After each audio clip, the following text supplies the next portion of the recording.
오늘 우리가 받은 말씀은 신약성경입니다. 신약성경 사도행전 16장 보겠습니다. 사도행전 16장 1절에서 3절까지 말씀을 보겠습니다. 제가 가진 성경으로는 신약성경 214페이지 정도 됩니다. 사도행전 16장 1절에서 3절까지의 말씀입니다.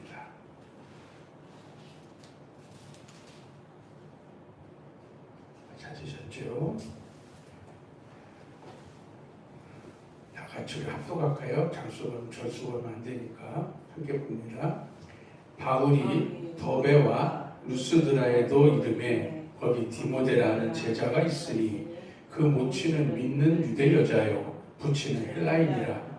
디모데는 루스드라와 이고니온에 있는 형제들에게 칭찬받는 자니 바울이 그를 데리고 떠나고자 할세 그 지경에 있는 유대인을 인하여 그를 데려다가 할례를 행하니 이는 그 사람들이 그의 부치는 헬라인인 줄을 다 알미로라. 아멘. 지난주가 어린이 주일이었습니다. 그리고 이제 오늘은 어버이 주일입니다. 우리 세상에서는 이 어버이날을 기념을 많이 하죠. 그것처럼 교회에서도 부모님에 대한 이런 감사, 또 하나님을 생각해보는 그런 어버이 주일을 제정해서 기억을 하고 있습니다. 사람들은 이제 어버이날이 되면 부모님께 감사하다는 인사도 하고 카네이션도 해서 달아드리고 선물도 해드리고 그렇습니다. 교회에서도 어버이 주일에는 부모님들 또는 부모된 분들의 보살핌에 감사하는 그런 내용으로 설교도 하고 또 선물도 하고 있습니다. 우리 한국세교회는 지난주 어린이 주일에 어린이에 대한 축복을 많이 하기보다는 어린아이와 같은 믿음으로 하나님께 가까이 가는 것에 대해서 우리가 말씀을 나눴습니다. 그런데 오늘 어버이 주일에는 부모님께 대해서 물론 감사도 해야 되지만 부모님이 된 사람들 또 부모된 사람들이 어떻게 행해야 되는가. 그래서 하나님께서 맡겨주신 자녀를 하나님 맡겨주신 영혼들을 천국으로 인도할 수 있는가에 대해서 함께 은혜를 나누고자 합니다. 따라서 이 시간에는 우리가 조금 전에 봉독한 이 본문 말씀을 통해서 부모의 모습이라는 제목의 말씀으로 믿음의 자녀를 말씀 가운데 잘 양육하기 위하여 어떠한 신앙의 모습을 지녀야 할까 하는 것에 대해서 성령님의 깨닫게 해주시는 은혜가 함께 하시기를 축원합니다. 오늘 본문 내용은 사도 바울이 어떤 사람을 이제 소개하는 그런 내용입니다.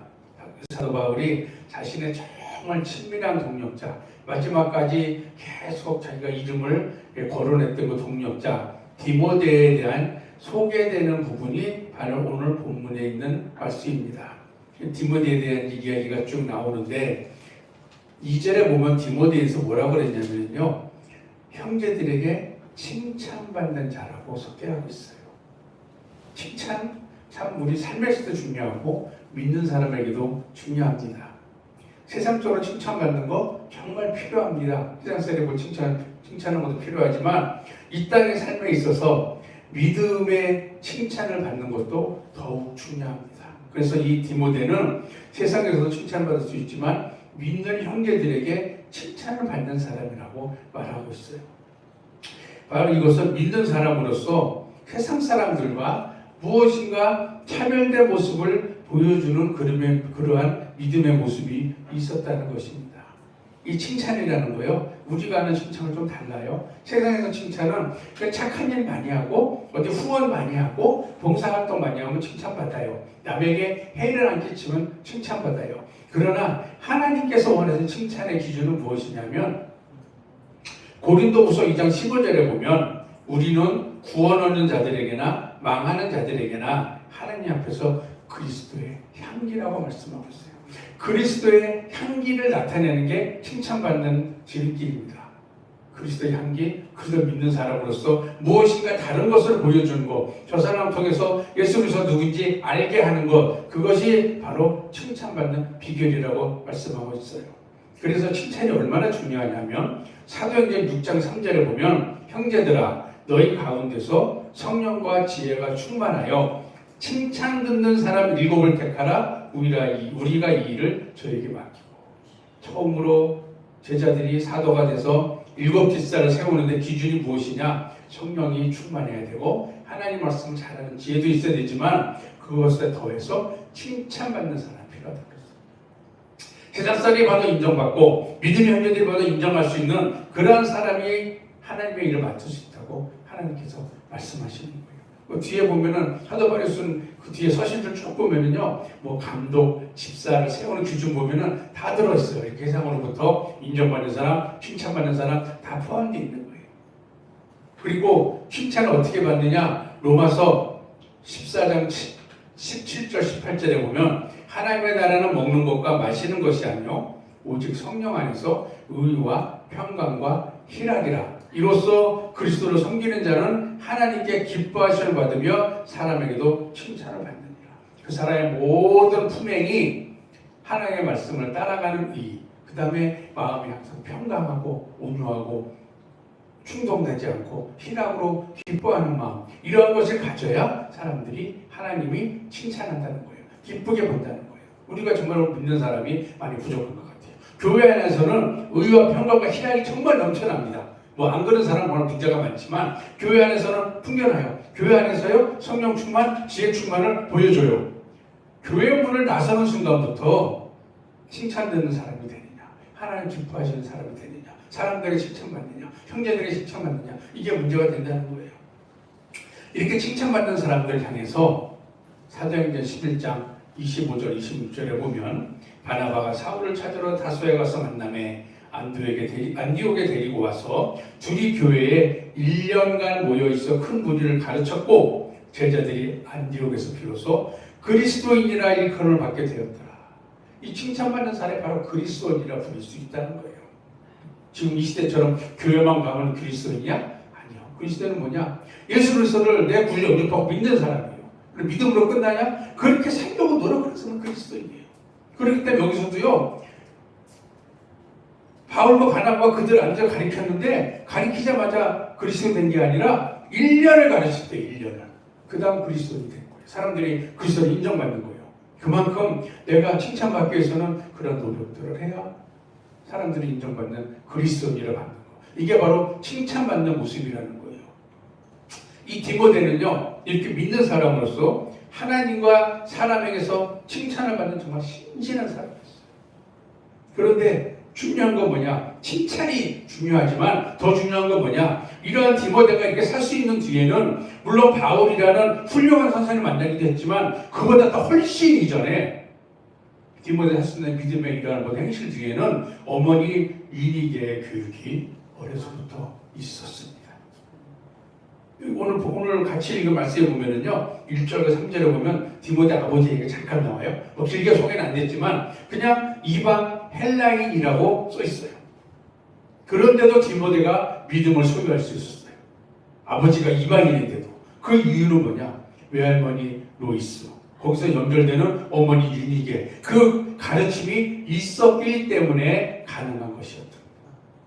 16절에 보면은 어머니 16장 1절에 보면, 오늘 읽은 1절에 보면 그 모친은 믿는 유대 여자라고 기록하고 있거든요. 이게 굳이 왜 이렇게 썼을까? 유대인이면 유대인이고 믿는 사람인데 왜 믿는 유대인일까? 믿는 유대 여자라는 거는요, 유대인이지만 예수 그리스도를 영접한 기독교인이라고 하는 말이에요. 지금 같으면 그래, 믿는 한국 사람, 믿는 미국 사람, 뭐가 문제야? 말을 바꿔볼까요? 믿는 중국 사람, 믿는 북한 사람. 틀리죠? 믿는 한국 사람하고 문제가 되지요? 똑같은 거예요. 이 당시에 유대인이요, 예수 그리스도를 믿었다? 엄청 부담스러운 일이에요. 바로 얼마 전에 유대계 율법을 망령되게 만들었다.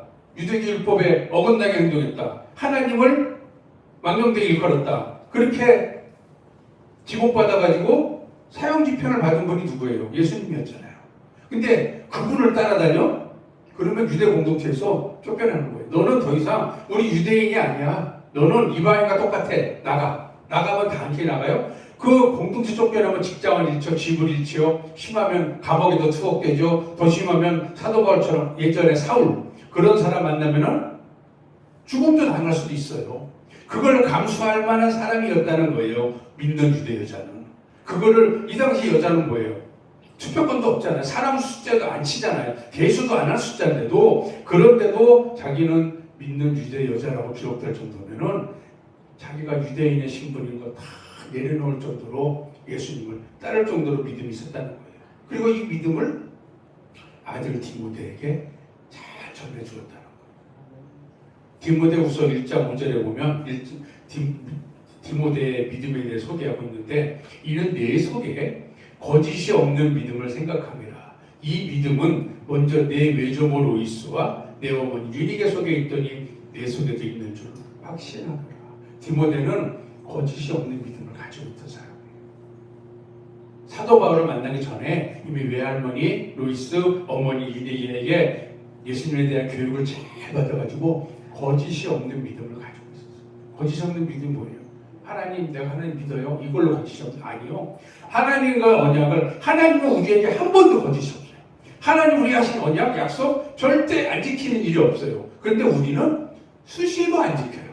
하나님과 내 약속을 해요. 약속이 뭐예요? 꼭 계약서 써야 되나요? 하나님께 한 기도가 약속이에요. 수시로 우리는 안 지켜요. 정말 어리석고 육신이 연약해서. 그러나 디모데는 하나님 앞에 거짓이 없는 거예요. 하나님 앞에 자기가 뱉은 말은 최대한 지키려 노력하는 그런 사람이었대요. 왜? 하나님을 경외할 줄 알았기 때문에. 어머니 외할머니를 통해서 믿음을 전수받았기 때문에. 그리고 그 믿음으로 끝나는 것이 아니라 또 유니게는, 어머니 유니게는 디모데에게 어려서부터 성경을 가르쳤다고 기록하고 있어요.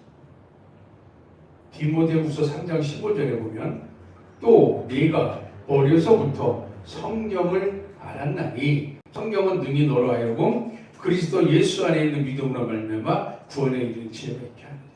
구원을 받을 수 있는 성경을 가르쳤다는 거예요. 이 당시에 유대인의 사상은요, 성경이 아니에요. 율법을 지키면 구원을 받았어요. 그 사람들의 사상. 그래서 율법을 못 지켜서 그걸 지키려고 노력하는 거지 성경, 복음은 관계가 없었어요. 그런데 디모데는 어머니로부터 성경을 교육받았는데 구원에 이르는 성경을 교육받은 거예요. 어머니가 디모데를 말씀으로 잘 양육했다는 거예요. 율법이 아니라 그리스도의 복음을 잘 양육했다는 거예요. 그래서 이 성경은 바로 구원에 이르는 성경은 어떤 효과가 있느냐? 디모데후서 3장 17절에 보면 이는 하나님의 사람으로 온전케 하며 모든 선한 일을 행하게 온전케 하느니라. 성경을 통해서 구원을 받는다는 것은 성경 하나님 말씀을 내가 잘 알고 그것을 배움으로써 하나님 믿는 사람이 하나님 앞에 온전케 되어가는 거예요. 하나님 앞에 흠이 없이 점점 만들어가는 것이 온전케 되어가는 것이거든요. 그리고 선한 일을 하기에 온전케 된다고 했어요. 선한 일은 착한 일이 아니라 선한 일이에요. 선한 일은 하나님이 하시는 일을 따라가는 거거든요. 하나님이 하시는 일을 내가 뒤따라가면서 그것을 순종하고 가는데 그것을 온전하게 지킬 수 있게 만드는 것이 바로 성경 말씀이라고 알려주는 거예요. 디모데는 이렇게 정말 훌륭한 외할머니, 훌륭한 어머니를 만난 사람이었어요. 성경에 보면은요, 많은 경우가 있지만 정말 극한 경우, 디모데와 정반대되는 극한 경우가 한 명을 소개해 드릴게요. 역대서에 보면, 역대하 22장 2절 3절에 보면 아하시야가 왕이 될 때에 나이 42세라 예루살렘에서 1년을 치리하니라. 그 모친의 이름은 아달랴라. 오므리의 손녀더라. 아하시야가 아합의 길로 행하였으니 이는 그 모친이 꾀어 악을 행하게 하였습니다. 아하시야라는 왕이 남유다 왕국이 있었는데 그 엄마가 아달랴예요. 아달랴는 어떤 사람이냐면 아까 잠깐 아합의 길로 갔다 그러지만 북이스라엘의 정말 악한 왕 아합이 있잖아요. 아합의 부인이 누구예요? 이세벨이에요. 아합과 이세벨 사이에서 태어난 딸이 아달랴예요. 그러니 얼마나 악하겠어 이 여인이. 근데 이 여인이 유다 왕국으로 시집을 왔어요. 여호람 왕이 아합 왕하고 짝짝꿍이 돼가지고 네 딸을 내 아들에게 결혼시키. 그래서 결혼했어요. 결혼해가지고 거기서 낳은 아이가 아하시야 왕이 되는데 그 역대하서에 보면은 아합의 그 악한 행위를 한 것을 아하시아가 따라서 행했다고 그랬어요. 그 이유가 아달랴가 깨워서.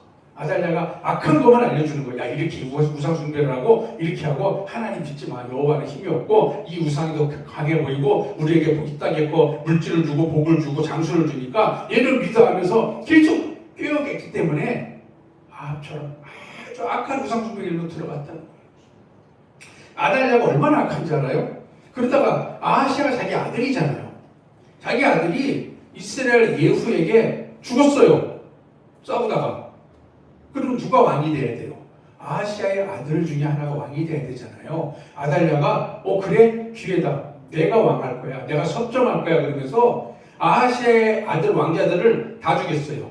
쉽게 말하면 자기 친손주들을 다 죽였어요. 그 자기가 통치를 했어요. 유다. 그 정도로 악한 사람.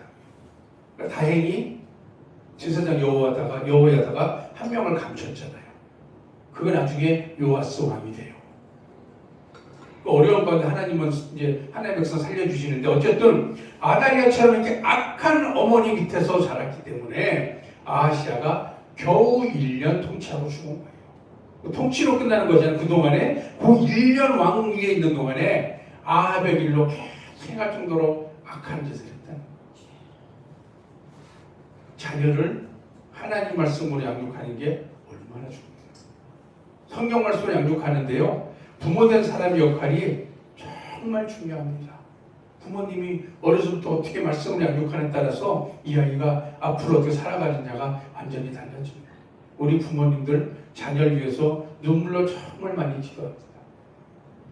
근데 그것도 물론 중요해요. 그것이 꼭 필요해요. 필요하지만 거기에 더해서 또 필요한 게 뭐냐면은 부모님이 하나님의 말씀을 자녀들에게 가르치는 거예요. 말씀으로 양육하는 거예요. 그리고 그 말씀대로 사는 모습을 먼저 보여주어야 하는 거예요. 양육으로 끝나는 것이 아니라 이렇게 사는 모습을 보여주어야 하는 거예요. 그럼 어떻게 하면은 자녀들에게 말씀을 가르치고 사는 모습을 보여줄 수 있을까요? 첫째는요, 하나님의 말씀을 부모가 먼저 머리가 아닌 내 심령에 새겨야 돼요. 지식으로 말씀을 다다다 외우는 것이 아니라 내 심령에 나에게 적용해서 나의 말씀으로 만들어야 돼요. 사도행전 17장 11절에 베레아 사람에 대한 소개가 있어요. 베레아 사람은 데살로니가에 있는 사람보다 더 신사적이어서 간절한 마음으로 말씀을 받고 이것이 그러한가에 날마다 성경을 상고합니다. 하나님 말씀을 딱 들으면은 그 말씀을 듣기 전에 간절한 마음으로 받는 거예요. 하나님 오늘도 나에게 말씀을 주세요. 성경을 읽기 전에도 하나님 오늘 이걸 통해 나에게 깨달음을 주세요. 그러한 마음으로 말씀을 열고서 그 다음 말씀을 보고 나면은 정말 이게 확인돼? 맞는 거야 하면서 그걸 확인하기 위해서 항상 성경을 읽어보고 묵상하고 이런 마음이 있어야 심령에 생기는 거예요. 성경만 그냥 요즘 몇 독 읽기 물론 몇 독도 중요하지만 그냥 무작정 읽어대는 게 아니라 요즘 성경 필사 많이 하잖아요. 필사도 그냥 베껴 쓰는 필사가 아니라 한 절 한 절 쓸 때 거기에 대해 마음과 정성을 다해서 이것이 나에게 살아있는 말씀이 되어달라고 기도하는 마음으로 필사하는 거 완전히 달라요.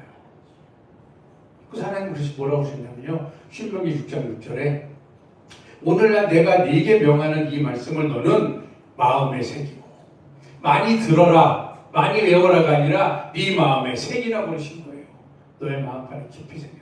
너의 말씀으로 적용해서 지켜보라고 말씀하시는 거예요. 그리고 신명기 6장 8절에 보면 너는 또 그것을 내 손목에 메어 기호를 삼으며 내 네가 안에 붙여 표를 삼고 뭐냐면은 내 몸에 붙이고요. 항상 그 말씀을 내가 눈에 바로 볼 수 있게 해서 그 말씀 항상 묵상하라는 거예요. 이것이 말씀을 대하는 태도라는 거예요. 데살로니가전서 2장 13절에 보면 이러므로 우리가 하나님께 쉬지 않고 감사함은 너희가 우리에게 들은 하나님의 말씀을 받을 때에 사람의 말로 아니하고 하나님의 말씀으로 받음이니 진실로 그러하다 이 말씀이 또한 너희 믿는 자 속에서 역사하느니라. 말씀을 들을 때 이건 하나님의 말씀이야. 성경을 볼 때 이건 쓰여있는 책이 아니라 하나님의 말씀이야. 살아계신 하나님의 말씀이야. 이러한 마음으로 그것을 받았을 때에 우리 속에서 그 말씀이 살아서 역사한다는 거예요. 어떻게 살아 역사해요? 히브리 4장 12절 너무 잘 알잖아요. 하나님의 말씀은 살았고 운동력이 있어서 저의 날선 어떤 검보다도 예리하여 홍과 영과 및 관절과 골수를 찔러 쪼개기까지 하며 또 마음의 생각과 뜻을 감찰하는 말씀을 진정으로 사모하고 심령으로 받을 때는 이 말씀이 살아 역사하시는 것이 나에게 체험이 되는 거예요. 내 생각을 꿰뚫는 말씀의 은혜가 체험이 되는 거예요. 그래서 말씀을 읽을 때 맞아, 이것이 내가 불편한 부분이었어. 이것이 내가 하나님의 뜻을 잘한 거였어. 이것이 깨닫게 되고 그런데 이렇게 살아야지 하는 결단까지 일어나는 것들, 이것이에요. 말씀을 들을 때 내 마음에 찔림이 있다? 어떤 분들은 그래요. 설교할 때 자신의 마음에 찔리면은 목사님 말씀을 통해서 나를, 쉽게 말하면 나를 깐다, 공격한다, 이런 얘기예요. 설교 잘한 거예요. 그날 찔림이 있었잖아요. 이게 살아계신 말씀이거든요. 그러면 뭐 찔렸어. 하는 거 어떻게 해요? 잘못해서 해야 되는데 나를 찔러. 똑같잖아요. 베드로가 설교할 때 사람들이 찔려서 어찌할꼬 한 사람들은 회개하고 성령의 은혜를 받았어요. 근데 스데반이 말할 때 누가 찔렸잖아요. 그 사람들은 어찌할꼬가 아니라 죄를 죽여라, 입을 막아라, 이거잖아요. 뭘 선택하냐는 우리예요. 똑같이 어찌할꼬 마음에 찔렸는데 하나님 나 어떻게 해요가 아니라 저 입을 막으세요 잖아요. 이게 살아계신 하나님의 말씀이 내가 정말 간절한 마음으로 나한테 살아 움직이는 거예요. 내 속에 있는 것은 다 밑에 깔려있는 잔잔해 보이는 그런 더러운 것들이 다 일어나요. 왜? 하나님의 말씀으로 홀이 비치니까. 저 바닥, 밑바닥에 쫙 보여주니까.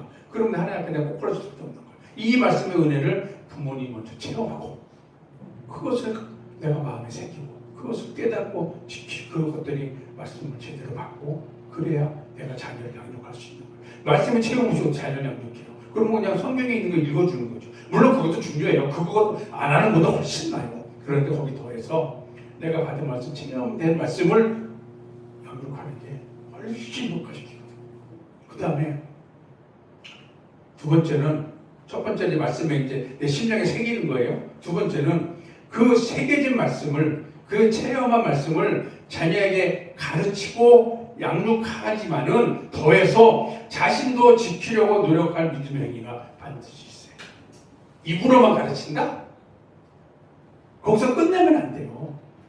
자녀는 나를 봐요. 자녀는 살아계신 하나님을 못 보잖아요. 물론 우리도 못 보지만 대신에 말씀을 전한 우리 부모는 자녀가 봐요. 그러면은 우리 부모님이 나에게 이렇게 하나님 말씀을 전해줬어. 그것이 생명으로 가는, 구원으로 가는 길이라고 그랬어. 그럼 우리 부모님은 구원을 받기 위해서 저 말씀대로 살까?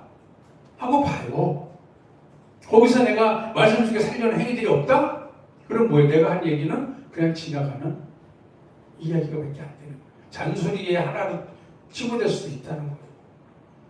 그래서 신명기 6장 4절에 보면은요, 내 자녀에게 부지런히 가르치며 집에 앉았을 때든지 길에 행할 때든지 누웠을 때든지 일어날 때든지 이 말씀을 강론할 것이고 부지런히 가르치라는 거예요. 부지런히 하나님의 말씀을 부지런히 가르쳐요. 그리고 그것으로 끝나는 것이 아니라 요한일서 5장 3절에 보면 하나님을 사랑하는 것은 이것이니 우리가 그의 계명들을 지키는 것이라. 그의 계명들은 무거운 것이 아니로다. 하나님 말씀 가르치는 뭐예요? 하나님을 사랑하는 거 가르치잖아요. 하나님을 사랑하면 이렇게 살아야 돼. 그래서 우리가 천국에 가야 돼 가르치는데, 그렇게 한다면은 하나님 사랑하는 걸 가르친다면은 그 말씀을 지키라는 거예요. 나도 안 지켜. 하나님 사랑해, 하나님 사랑해요. 우리 연애하는 사람들도 내가 사랑하는 거 말로만 하면 별로 안 좋아해요. 그렇잖아요.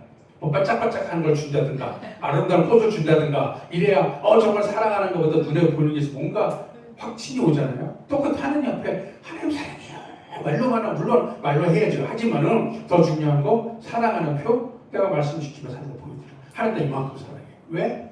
예수님이 우리를 이만큼 사랑해하고 보여주셨잖아요. 표로 먼저 십자가에서. 그러니까 우리는 그렇게 못해드려도 그래도 말씀이 사는 걸 보여드림으로 하나님 내가 사랑해요라는 징표를 보여드리는 거예요. 창세기 26장 6절에 하나님이 아브라함을 칭찬하세요. 이는 아브라함이 내 말을 순종하고 내 명령과 내 계명과 내 율례와 내 법도를 지켰음이라 하시니라. 아브라함은 잘 지켰대요. 아브라함 출발부터 그랬잖아요. 하나님이 떠났잖아요. 계속 지키고 순종한 거예요. 하나님이 아브라함을 너무 기뻐하시는 거예요. 그런데 우리가 자꾸 놓치는 게 있는데, 아브라함의 이러한 믿음의 본이 있었기 때문에 아브라함이 이렇게 하나님의 말씀을 지켜 사는 순종의 모습이 교육으로 이루어졌기 때문에 이삭에게도 그 믿음이 들어갔다. 우리 모리아서 사건 알잖아요. 거기서 사람 대부분 아브라함 믿음을 막 부각시켜요. 가만 보세요. 거기서 이삭을 놓치는 게 있어요. 뭐냐? 그때 아브라함 나이가 116세예요. 이삭이 몇 살이에요? 16이에요. 팔팔한 나이예요. 그러면 아브라함이 이삭을 번제를 드리겠다고 꽁꽁 묶어서 다니엘 뉘어놨어요. 칼을 들었어요. 자, 이삭이 만약에 믿음이 없다. 묶을 때부터 그러겠죠. 올라갈 때 그러겠죠. 아버지 수상한데 왜 재물을 안 가져가지? 뭔가 이삭의 불길에 그러다가 올라갔어요. 아버지 난 묶어요. 그 순간 묶이겠어요? 믿음이 없으면 아버지 왜 이러세요? 그래서 칼을 들어요? 도망가겠죠. 아버지 때리서 좀 도망가겠죠. 나 안 죽을래. 우리 아버지 치매 들었어. 도망갈 거야. 가서 엄마한테 이럴 거 아니에요. 아버지가 나 죽이려고 그랬다고. 우리 아버지 치매 걸린 것 같다고. 근데 이삭 성경에 보면 그대로 묶여서 칼에 찔릴 뻔했어요. 반항하지 않았어요. 이게 뭐예요? 아브라함의 믿음을 보고 아브라함의 순종을 보고 아브라함의 양육 말씀 교육을 통해서 하나님을 알고 그것에 대한 모습을 아브라함의 본을 보서 아은 거예요. 아브라함처럼 이삭도 믿은 거예요. 그래 하나님이 해결 방법이 있을 거야. 만약에 나를 앞에서 죽였다? 살리겠지. 왜? 나를 통해서 민족을 일으킨다잖아. 우리 아버지가 그동안 하신 일을 쭉 봤을 때 한 번도 하나님의 약속을 어긋난 게 없었어. 나는 믿어요.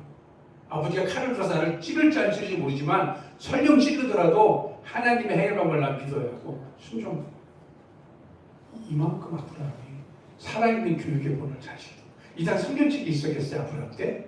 모세 때에 기록된 말씀인데 없었어요. 그냥 자기가 하나님께 들은 말씀을 그대로 이삭에 교육하는 거예요. 교육하고 하나님이 이렇게 하래더라 알려줬죠? 아브라함이 이렇게 살았어요. 그러니까 이삭이 볼 때 듣고 교육을 받았는데 아버지가 하는 거 보니까 또 그걸 하나님이 하는 걸 보고 어떻게 하시더라를 보니까 삶교육이 계속된 거예요. 그래서 이삭 같은 사람이 이삭 같은 자녀가 나올 수가 있는 거예요. 마태복음 7장 21절에 참 두려운 말씀이 있어요. 나더러 주여 주여 하는 자마다 천국에 다 들어갈 것이 아니요 다만 하늘에 계신 내 아버지의 뜻대로 행하는 자야 들어가리라. 그러니까 이렇게 하는 뜻대로 행하는 자를 만들어야 되잖아요. 입으로 주여 주여 기도하고 막 펄펄 뛰는 사람은 물론 그것도 필요하지만 그것으로 끝나는 것이 아니라 말씀대로 지키는 사람까지 만들어야 되잖아요. 자녀를. 그러려면 내가 그렇게 살아야 돼요. 내가. 우리 사랑하는 하나님께 성도입니다. 하나님께서 인간에게 주신 하나님의 속성이 몇 가지가 있는데 그 중에 하나가 뭐냐면 부모의 마음, 부모의 심정이에요. 왜 주셨냐면 너희들 내가 얼마나 너희 사랑하는지 잘 모르잖아 말로는. 그러니까 너희가 부모의 마음을 너희도 가져봐. 그래서 자녀를 사랑하는 부모의 마음을 너희가 느꼈을 때에 내가 너희를 얼마나 사랑하는지 조금은 알 거야. 그래서 인간에게 주신 게 부모의 심정을 주신 거예요. 그래서 부모가 된 사람은요 하나님께 주신 부모의 심정으로 그 자녀를 사랑 가운데서 더 눈물로 기도하면서 말씀으로 양육해야 하는 거예요.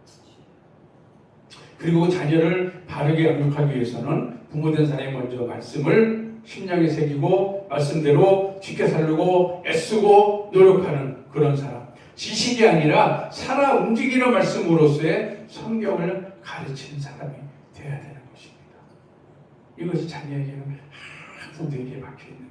어렸을 때부터 배워온 그런 것들이 박혀있기 때문에 정말 중요한 순간에 그것이 빛을 발하게 되는 거예요.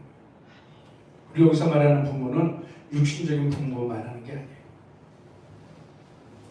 믿음의 부모가 된 사람도 포함하는 겁니다.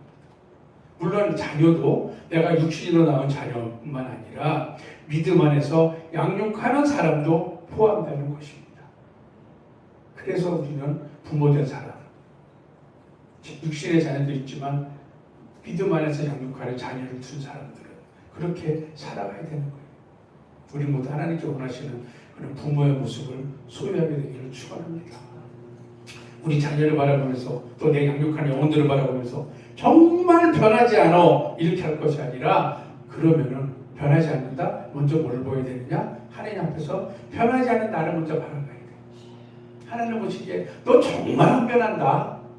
이걸 나는 먼저 봐야 돼.